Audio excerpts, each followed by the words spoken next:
तो अब हम पढ़ने वाले हैं कम्बिनेशनल सर्किट। सी कम्बिनेशनल सर्किट्स और जो सीक्वेंशियल सर्किट्स हैं उनमें डिफरेंस क्या है वो पढ़ लेते हैं। तो जो हमारा कम्बिनेशनल सर्किट होता है, इसका जो आउटपुट होता है, it's output is only depend on present input. मतलब इसको प्रीवियस इनपुट से कोई लेना देना नहीं है, इसका जो आउटपुट होगा वो टोटली प्रेजेंट वाले इनपुट पर डिपेंड होगा, ठीक है। बट जो हमारा सीक्वेंशियल सर्किट है, सीक्वेंशियल सर्किट, इसमें इसका जो आउटपुट होता है ना वो प्रेजेंट एज वेल एज जो प्रीवियस इनपुट है उन दोनों पर डिपेंड होता है। तो it is output is dependent on present as well as previous inputs, ठीक है। तो ये दोनों इनपुट्स पे डिपेंड करता है। अगर हम कम्बिनेशनल सर्किट का एग्जांपल लें तो इसमें हम एक एग्जांपल ले सकते हैं, दैट इज एडर, ठीक है। एडर में क्या होता है कि मैंने इनपुट दिया 1 and 0, तो एडर क्या करेगा, इन दोनों को प्लस करके दे देगा, यानी 1 0 जब प्लस करेंगे तब 1 आ जाएगा, ठीक है। तो एडर सिंपली जो हमने प्रेजेंट में 2 इनपुट्स दिए उसका आंसर दे दिया। बट सीक्वेंशियल सर्किट में अगर हम देखें इसका एग्जाम्पल तो होता है काउंटर, ठीक है। तो काउंटर को कैसे हम सीख सकते हैं कि जैसे कि कोई वॉच है, ठीक है, तो उसमें पहले 3 बजा था एंड देन अब बजा 4, ठीक है। तो प्रेजेंट टाइम में 4 बज रहा है, यानी कि जो आने वाला आउटपुट होगा वो पिछले वाले पे डिपेंड है। क्यों? क्योंकि 4 बजने के लिए पीछे वाले इनपुट में +1 किया होगा, तभी तो प्रेजेंट टाइम में 4 मिला। यानी कि जो प्रेजेंट टाइम का आउटपुट है, यानी प्रेजेंट टाइम में जो हमें मिल रहा है वो पीछे वाले यानी प्रीवियस वाले इनपुट पे डिपेंड करता है। तो प्रीवियस इनपुट 3 था, उसमें +1 किया, तब जाके हमारा 4 आया, ठीक है। तो प्रीवियस इनपुट यहाँ पर नीडेड है, ठीक है। अगर हमें काउंटर में आउटपुट चाहिए तो उसके प्रीवियस वाले इनपुट पे हमें डिपेंड होना पड़ेगा, और यही होता है सीक्वेंशियल सर्किट। तो हम इन लोगों का ब्लॉक डायग्राम कैसे बना सकते हैं? सी कम्बिनेशनल सर्किट का ब्लॉक डायग्राम ऐसे होता है, ठीक है, कि वहाँ से इनपुट आए, यहाँ से इनपुट आए और फिर यहाँ से आउटपुट निकल गए, यहाँ से इनपुट्स आए और वहाँ पे आउटपुट निकल गए। सो this is kind of combinational circuit, ठीक है। बट जो हमारा सीक्वेंशियल सर्किट होता है उसमें आ जाता है मेमोरी एलिमेंट। सी मेमोरी एलिमेंट क्यों आता है? क्योंकि हमें प्रीवियस इनपुट को स्टोर करने की जरूरत पड़ती है, ठीक है। तो अगर हम इसको माने कि ये सीक्वेंशियल सर्किट है तो इसमें इनपुट्स तो आएंगे एंड इनके जो आउटपुट्स हैं वो स्टोर होंगे एक जगह पर, यानी कि मेमोरी में। तो अगर कहा जाए कि सीक्वेंशियल सर्किट में एक एक्स्ट्रा चीज़ आती है, जैसे दैट इज मेमोरी एलिमेंट, जो कि फ्लिप फ्लॉप होता है, ठीक है। तो flip flop memory element sequential circuit में ऐड हो जाता है, ठीक है। तो ये सारे आउटपुट्स पहले मेमोरी में जाकर सेव होते हैं और वही जो है फिर से इनपुट्स बन जाते हैं, ठीक है। तो इस तरह से मेमोरी एलिमेंट भी सीक्वेंशियल सर्किट में ऐड हो जाता है, ठीक है।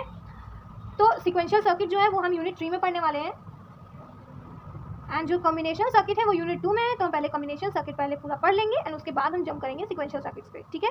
तो we are starting with the combinational circuits. तो हमारे सिलेबस में कॉम्बिनेशनल सर्किट के अंदर हमें पढ़ना है कि एडर्स, देन हमें पढ़ना है सब्ट्रैक्टर,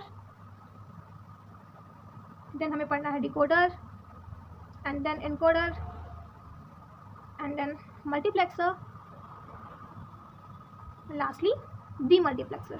तो हमें इतने जो टाइप्स हैं या फिर इतने जो एग्जांपल्स हैं कॉम्बिनेशनल सर्किट्स के उतने क्लियर करना है। इन सब पे हमें कॉमन चीज़ कैसे पढ़नी है कि सबसे पहले इनकी ट्रुथ टेबल बनानी आनी चाहिए, फिर इन लोगों का ब्लॉक डायग्राम बनाना आना चाहिए, फिर इसकी एक्सप्रेशंस जो है उनको डिराइव करना आना चाहिए एंड देन उसी एक्सप्रेशन का रियलाइजेशन यानी कि लॉजिकल सर्किट भी बनाना आना चाहिए। तो हमें ये 4 चीज़ें इन सब में पढ़नी है कॉमन, ठीक है। फर्दर जो है एडर, सब्ट्रैक्टर, इन लोगों को डिवाइड किया गया है, जैसे कि एडर जो है वो हाफ एडर, फुल एडर है, ठीक है, उन दोनों को पढ़ेंगे। देन सब्ट्रैक्टर भी हाफ सब्ट्रैक्टर, फुल सब्ट्रैक्टर, उनको भी पढ़ेंगे। डिकोडर में भी 2 टाइप्स हैं, that is 2 to 4 and 3 to 8 decoders, वो हमें पढ़ने हैं। एनकोडर में हमें 4 to 2 and then priority encoder भी पढ़ना है हमें, ठीक है। मल्टीप्लेक्सर में 2:1 यानी 2 to 1 और 4 to 1 मल्टीप्लेक्सर्स हमें पढ़ने हैं। ऐसे ही डीमल्टीप्लेक्सर में 1 to 2 और पढ़ना है हमें 1 to 4 डीमल्टीप्लेक्सर। इस तरह से हमें इन सबके 2 टाइप्स पढ़ने हैं, ठीक है। तो अब हम स्टार्ट करने वाले हैं एडर। तो अब हम पढ़ने वाले हैं हाफ एडर, ठीक। तो मैं इसकी डिफिनेशन अगर बताना चाहूँ तो ये एक कॉम्बिनेशनल सर्किट है, ठीक है। अब ये क्या करता है, 2 इनपुट्स लेता है। सी 2 इनपुट्स लेता है, this half adder takes 2 inputs, 2 inputs लेता है एंड देन 2 आउटपुट्स देता है, that is 1 sum and second 1 is carry. तो पहला जो आउटपुट देता है वो सम देता है और जो सेकेंड आउटपुट होता है वो कैरी देता है, ठीक है। तो ये हाफ एडर इसलिए है क्योंकि ये सिंगल बिट नंबर्स को ऐड करता है, सिंगल बिट नंबर्स, ठीक है। और ये कैरी नहीं लेता, इसके इनपुट में कैरी एज एन इनपुट नहीं जाता है, ठीक है। अभी हम फुल एडर पढ़ेंगे तो उसमें 3 इनपुट्स जाते हैं और तीसरा इनपुट जो होता है वो कैरी इनपुट होता है, ठीक है। तो ये चीज़ हाफ एडर में नहीं होती है, ठीक है। सो इस तरह से ये है। तो एक्चुअली हमें इन सब में पढ़ना क्या है, जितने भी कम्बिनेशनल सर्किट है उसमें मेनली हमें 3-4 चीज़ें पढ़नी है। दैट इज़ पहले हमें उनकी डिफिनेशन पता होनी चाहिए, क्योंकि अगर एग्जाम में आया तो हमें कम से कम आधे पेज की डिफिनेशन लिखनी ही है, ठीक है। देन नेक्स्टली हमको उसका ब्लॉक डायग्राम बनाना आना चाहिए। ब्लॉक डायग्राम जो अभी मैंने बनाया है इसी को कहते हैं, this is the block diagram, ठीक है। ब्लॉक डायग्राम बनाना आना चाहिए एंड देन उसका हमें एक्सप्रेशन निकालना आना चाहिए, लाइक कैसे हम उसकी एक्सप्रेशन निकालते हैं, लॉजिकल एक्सप्रेशन, ठीक है। वो हमें प्रूव करनी या फिर निकालनी, जो भी उसका कैलकुलेशन रहता है वो हमें करना पड़ेगा, ठीक है। एंड देन लास्टली हमें उसका रियलाइजेशन, यानी कि उसका सर्किट डायग्राम क्या होगा। सी, ब्लॉक डायग्राम और सर्किट डायग्राम 2 डिफरेंट डायग्राम्स हैं, ठीक है। तो हर एक कॉम्बिनेशनल सर्किट में जो अभी हम आगे पढ़ने वाले हैं उनमें हमें ये 4 चीज़ें लेकर चलनी है, ठीक है। और इसके साथ ही हमें एक ट्रुथ टेबल जो है वो भी लेकर चलनी है। तो हमें ये 5 चीज़ें बेसिकली हर एक कॉम्बिनेशनल सर्किट की पता होनी चाहिए। फर्स्ट ऑफ ऑल इसकी डिफिनीशन, सेकंड इसका ब्लॉक डायग्राम कैसे बनेगा, एंड देन उसकी ट्रुथ टेबल क्या होगी, एंड देन ट्रुथ टेबल से हम के मैप की हेल्प से लॉजिकल एक्सप्रेशंस डिराइव करना सीख रहे होंगे। एंड देन जैसे ही लॉजिकल एक्सप्रेशन हमारे हाथ में आ जाएगी हम उसकी हेल्प से सर्किट डायग्राम गेट्स के थ्रू बना रहे होंगे, ठीक है। तो ये जो चीज़ें समय पढ़नी पड़ती हैं। तो हाफ एडर का ब्लॉक डायग्राम हो गया, डिफिनीशन हो गया, let us see the truth table. तो हाफ एडर की ट्रुथ टेबल कैसी होती है, क्योंकि इसमें 2 ही इनपुट्स होते हैं, तो 2 इनपुट्स हैं, तो यानी इसके पॉसिबल कम्बिनेशंस कैसे बन सकते हैं, 2 raised to the power 2, यानी कि 4 पॉसिबल कम्बिनेशंस बनेंगी, ठीक है। तो इसमें इस तरह से रहता है, A B इनपुट्स रहते हैं एंड देन आउटपुट जो होता है सम आता है और कैरी आता है, ठीक है। 4 इसके वो बनेंगे कम्बिनेशंस। तो पहला कम्बिनेशन या तो 0-0 इनपुट आ जाए, या 1-0-1-1 आ जाए, या फिर पहला 1 आ जाए दूसरा 0 आ जाए, और या फिर दोनों 1 आ जाए। तो इस तरह से इनपुट्स आ सकते हैं। अब जो सम है वो हम करना जानते हैं, we know 0 + 0 is 0, 1 + 0 is 1, 1 + 0 is 1। See, हम बाइनरी एडिशन कर रहे हैं तो यहाँ पे 1 + 1 2 होता है, लेकिन हम 1 + 1 इन द बाइनरी एडिशन 0 लेते हैं और कैरी 1 लेते हैं। इन सब में कोई कैरी आया नहीं तो ये सब 0 रहते हैं, ठीक है। तो ये ट्रुथ टेबल है, ये भी हमें याद होनी चाहिए, ठीक है। अब हम निकालते हैं लॉजिकल एक्सप्रेशंस। सी, कहीं कहीं लॉजिकल एक्सप्रेशंस हम देख के ही निकाल लेते हैं, लाइक उसके लिए हमें जो है के मैप का यूज़ करने की ज़रूरत नहीं पड़ती है, ठीक है। तो इसीलिए इसकी हम लॉजिकल एक्सप्रेशंस खुद से ही निकाल सकते हैं। जैसे कि सम में हम अगर देखें तो इसमें क्या हो रहा है, एक्सॉर हो रहा है। एक्सॉर में क्या होता था, एक्सॉर में सी यहाँ पे हमें गेट्स पता होने चाहिए, ठीक है। एक्सॉर में क्या होता था, अगर डिफरेंट आउटपुट्स हैं, इनपुट्स डिफरेंट इनपुट्स हैं तो आंसर जो है वो 1 आ रहा था, है ना। एक्सॉर में यही तो हो रहा था। तो हमने सम के केस में देखा कि यहाँ पर एक्सॉर फॉलो हो रहा है, डिफरेंट इनपुट्स के लिए 1 आंसर आ रहा है, जहाँ सेम इनपुट्स है वहाँ पर 0 आंसर आ जा रहा है। ये फंक्शन, ये जो काम है वो एक्सॉर गेट का है। तो हमें फाइनली पता चल गया कि सम किस तरह से आ रहा है, सम इज इक्वल्स टू किस तरह से आ रहा है, ए का एक्सॉर जब बी के साथ कर दो, ठीक है। तो सम की एक्सप्रेशन तो ऐसे ही मिल गई, ठीक है ना। अब हम करने वाले हैं सी आउट। तो जो सी आउटपुट का पैटर्न है वो हम ऐसे देख सकते हैं कि देखो 0.0 0 आता है, 0.10 0 आता है, 1.0 0 आता है, 1.1 1 आता है, यानी कि सेम इनपुट। सी, यानी कि जब दोनों इनपुट्स 1 होते हैं तब जाके कैरी में 1 आया, जब दोनों इनपुट्स 1 होते हैं तभी 1 आता है। ये केस किसका है, एंड गेट का। तो हम सी आउट में लिख सकते हैं कि A.B परफॉर्म हो रहा है, ठीक है। ये हमने सिर्फ देख के कर लिया, कहीं कहीं हम नहीं कर पाते तो वहाँ पर हम के मैप का यूज़ करते हैं फॉर डिराइविंग द एक्सप्रेशंस, ठीक है। तो ये हमारी लॉजिकल एक्सप्रेशंस है हाफ एडर की, ठीक है ना। अब हम बनाने वाले हैं इन लोगों का सर्किट डायग्राम, ठीक है। कि एस की एक्सप्रेशन जो आई थी वो A एक्सॉर B आई थी, और जो हमारा कैरी आउट का एक्सप्रेशन था वो A.B आई थी, ठीक है। इसको अब मुझे सर्किट में चेंज करना है, ठीक है। तो ये कैसे होगा कि 2 इनपुट्स आ रहे हैं, A और B, 2 इनपुट्स आ रहे हैं और उस पर परफॉर्म हुआ है एक्सॉर। एक्सॉर का गेट कैसा होता है, ऐसा, ठीक है। This is the XOR gate, ठीक है। तो अब हम ये बनाएंगे कि A इनपुट आ रहा है, B इनपुट आ रहा है, फिर इन दोनों का, लाइक इन दोनों का एक्सॉर हो रहा है, और एक्सॉर होके जो आउटपुट मिलता है वो हमें S मिल रहा है। तो हमने S का बना लिया। अब ऐसे ही सी आउट का इसी में मर्ज करके बनाएंगे। तो सी आउट में क्या चाहिए, A चाहिए, B चाहिए। तो हम यहाँ से अपना A उठा के ले आएंगे, A आ गया हमारे पास। ऐसे ही हम B भी यहाँ से उठा के ले आएंगे, 2 आ गए। अब इन दोनों के बीच में परफॉर्म हो रहा है एंड के लिए हम ऐसा गेट बनाते हैं, ठीक है। तो हम एंड के लिए ऐसा गेट बनाएंगे और फिर यहाँ से जो आउटपुट आएगा वो सी आउट आएगा, ठीक है। तो ये सर्किट डायग्राम था हाफ एडर का। तो ये जो हमने यूज़ किया है that is mirror image of C को हमने ऐसे उल्टा करके लिखा है। तो इसका मतलब होता है कि यहाँ पे ये कनेक्शन नहीं है, नो कनेक्शन, ये A सीधा गया है इधर, मतलब A में B कनेक्टेड नहीं है, ठीक है। तो नॉट अ कनेक्शन शो कराने के लिए हम ये यहाँ पे इन्वर्टेड C लिखते हैं, ठीक है। So this was the circuit diagram for half adder, और यहीं पे हमारा जो हाफ एडर है वो फिनिश अप होता है। अब हम शुरू करेंगे फुल एडर। तो अब हम पढ़ने वाले हैं फुल एडर। सी, फुल एडर की डिफिनेशन भी यही हो जाएगी कि वो एक कॉम्बिनेशनल सर्किट है जिसमें हम 3 इनपुट्स देते हैं और 2 आउटपुट्स निकलते हैं। ठीक है, जो 3 इनपुट्स हम दे रहे होंगे उसमें कैरी इनपुट भी इन्वॉल्व होता है। ठीक है, तो ये फुल एडर की डिफिनेशन थी। ओके, नाउ अब फुल एडर की ट्रुथ टेबल देखते हैं। डिफिनेशन हो गई कि it is an combinational circuit which has 3 input and 2 outputs. अब इसकी ट्रुथ टेबल देखेंगे। सी, इसमें 3 इनपुट्स होते हैं, तो इस बार कितनी कॉम्बिनेशंस बनने वाली है? 2 रेज़ टू द पावर 3 यानी कि 8 कॉम्बिनेशंस। तो अगर इसकी ट्रुथ टेबल बनाना चाहें तो उसमें 8 कॉम्बिनेशंस बनेंगी और 2 आउटपुट्स मिलेंगे। तो ए बी सी, इस बार सी एक इनपुट एज एन इनपुट ले रहे होंगे हम, और सम जो है आउटपुट आएगा, और सी कैरी आउटपुट भी एक आएगा। ठीक है, इस तरह से ये बनता है। नाउ अब हम कॉम्बिनेशंस देखेंगे। 8 कॉम्बिनेशंस कैसे बना सकते हैं, इसको लर्न करने का ट्रिक है कि पहले 4 0 4 1 बना लिए, एंड देन 2 0 2 1 बनाने हैं, एंड देन 1 0 एंड 1 1 बनाना है। That's it. इस तरह से हमने पूरे 8 कॉम्बिनेशंस लिख लिए। अब एडिशन कैसे परफॉर्म होगा? बाइनरी एडिशन करना है। तो बाइनरी एडिशन कैसे परफॉर्म होता है? We already know 0 + 0 is 0 and then 0 + 0 is 0। तो सम इज 0 एंड कैरी भी 0। ठीक है, next one 0 + 0 is 0, 0 + 1 is 1 and carry is 0। Likewise 0 + 1 is 1, 1 + 0 is 1, so 1 is the sum and carry is 0. Then again 0 + 1 is 1, 1 + 1 is 1 + 1 is 0, carry is 1. See, this is the binary addition. इसका video पहले ही आ चुका है। 1 + 0 is 1, 1 + 0 is 1, 1 + 0 is 1, 1 + 1 is 1 + 1 is 0 and carry is 1. Likewise 1 + 1 is 1 + 1 is 0 and carry is 1. Now here 1 + 1 is 1 + 1 is 0, okay, and carry is 1. Now again 1 + 1 is 0 and carry था 1 हमारे पास, 0 + 1 is 1. सी, इसको हम कैसे perform कर सकते हैं? अगर 3 1 आ जाए तो सिंपली ऐसे लिखकर आप परफॉर्म कर सकते हैं। ठीक है, सी पहले इन दोनों का रिजल्ट हम यहाँ पे लिखेंगे, उसके बाद ये 1 भी उसी में ऐड कर देंगे, है ना। सिंपली हम इस तरह से इसको परफॉर्म कर सकते हैं। तो 1 + 1 किया तो 0 आया, आउटपुट मतलब कैरी गया 1, यानी कैरी जो है वो 1 गया। ओके, तो कैरी 1 पहुँच गया। ना अगेन जब हम प्लस करेंगे, कैरी हमारे पास 1 था और 0 यहाँ पे आया है, तो 0 + 1 करेंगे। फर्स्ट ऑफ ऑल 0 + 1 किया तो 1 आया, एंड कैरी जो था वो 1 एज इट इज नोट कर देंगे। ठीक है, तो ये काइंड ऑफ ऐसे हो सकता है, या फिर आप ऐसे याद भी कर सकते हैं कि अगर 3 1s है तो सम 1 आएगा और कैरी 1 आएगा। ठीक है, सो this was the truth table for full adder. Now अब हम इसका देखेंगे ब्लॉक डायग्राम। सी, ब्लॉक डायग्राम हम यहीं पे बना सकते हैं। ठीक है, तो ब्लॉक डायग्राम अब देखेंगे। तो क्योंकि फुल एडर में 3 इनपुट्स आते हैं, तो इसका ब्लॉक डायग्राम कैसे बनेगा कि ये हमारा फुल एडर है, इसमें 3 इनपुट्स आ रहे हैं।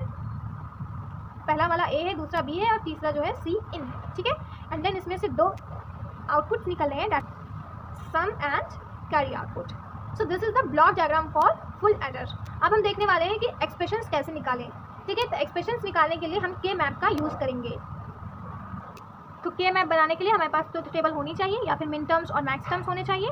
तो अभी तो ट्रुथ टेबल है, तो ट्रुथ टेबल की हेल्प से के मैप बनाएंगे। ठीक है, तो के मैप कैसे बनता है? इसमें हमें क्योंकि 3 वेरिएबल्स हैं, तो कैसा के मैप बनेगा? ऐसा वाला जिसमें 8 सेल्स होती हैं। ठीक है,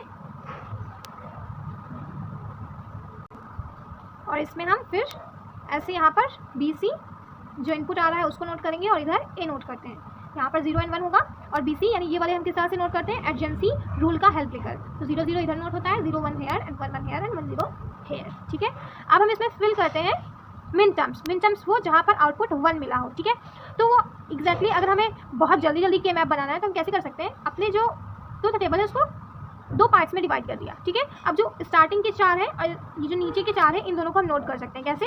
0 1 सी 1 यहाँ पे होगा एंड 0 यहाँ पे होगा। ये डिटेल में हम लोगों ने देख लिया है, तो वो वीडियो जाकर आप लोग देख सकते हैं। And then 1 0 0 1। तो इसका मैंने के मैप बना दिया। अब हम इसमें पेयरिंग करते हैं के मैप बनाने के बाद। ठीक है, तो जब देखो यहाँ पे पेयरिंग हो ही नहीं पाएगी, क्योंकि ये 1 है, ये भी 1 है, ये भी 1 है, ये भी 1 है, मतलब पेयरिंग इज़ नॉट पॉसिबल। तो जब ऐसी कंडीशन होती है ना, तो उस कंडीशन को बोलते हैं चेक बोर्ड कॉन्फ़िगरेशन। ठीक है, तो जब ऐसी कंडीशन रहती है तो पहले से ही कंक्लूडेड रहता है कि जो भी इक्वेशन निकलेगी वो A XOR B XOR C होगी। ठीक है, तो हमारी एक्सप्रेशन आ गई S के लिए। नाउ अब हम CO यानी कि कैरी आउटपुट के लिए के मैप बनाएंगे। ठीक है, सी इसमें भी सेम ऐसा ही के मैप बनेगा। ऐसा के मैप बनाने के बाद हम फिर से इसमें फिलिंग करते हैं।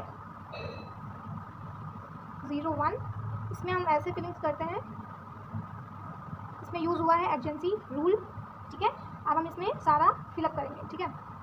तो जब हम यहाँ पे एक्चुअली इसमें मिन टर्म्स को फिल करेंगे तो इस तरह से 4 पार्ट्स में डिवाइड हो गया है। अब इनको फिल करना शुरू करेंगे, तो 0 0 0 1, ठीक है, एंड लाइक 0 1 1 1, इस तरह से इसकी फिलिंग करते हैं। नाउ अब हम बनाने वाले हैं इसमें पेयर्स, ठीक है। तो पहला पेयर तो ये बन जाएगा, देन ये बन जाएगा, एंड देन ये बन जाएगा। 3 का पेयर नहीं बनाते हैं, पेयर्स कैसे बनते हैं, या तो 16 का बनाओ, या तो 8 का बनाओ, या फिर 4 का बनाओ, या तो 2 का बनाओ, ठीक है। तो हमने 2 जो थे वो पेयर बना लिए, तो इस तरह से हमारे 3 पेयर्स बने, ठीक है।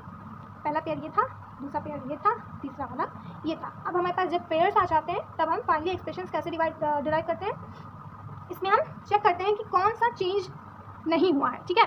तो अगर मैं सबसे पहले वाले पेयर में देखूँ, इस वाले पेयर में, तो जो हमारा बी एंड सी आई है, बी एंड सी आई जो है वो चेंज नहीं हुआ। इस 1 के लिए भी यही है, इस 1 के लिए यही है, ठीक है।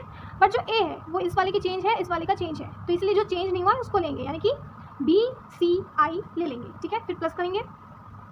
नाउ अब हम सेकंड पेयर देखेंगे, सेकंड पेयर ये है, ठीक है। तो इस 1 के लिए हमने देखा ए चेंज नहीं हुआ, लाइकवाइज इस 1 के लिए ये वाला ए चेंज नहीं हुआ। तो जब ए चेंज नहीं हुआ तो इसमें आप ए लिख लेंगे, ठीक है।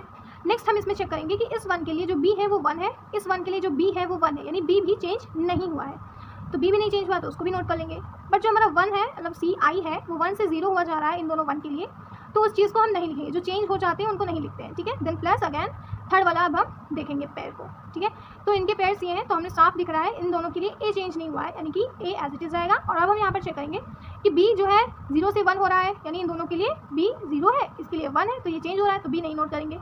सी आई जो है वो चेंज नहीं हो रहा है, दैट इज इसके लिए भी 1 है, इसके लिए भी 1 है, तो हम इसमें सी आई को नोट कर लेंगे, ठीक है। सो this is the finally derived equation for this carry out, ठीक है। और कहीं कहीं इस के मैप की हेल्प से सी आउट का जो एक्सप्रेशन है वो एक्सॉर की फॉर्म भी लाया जा सकता है, ठीक है।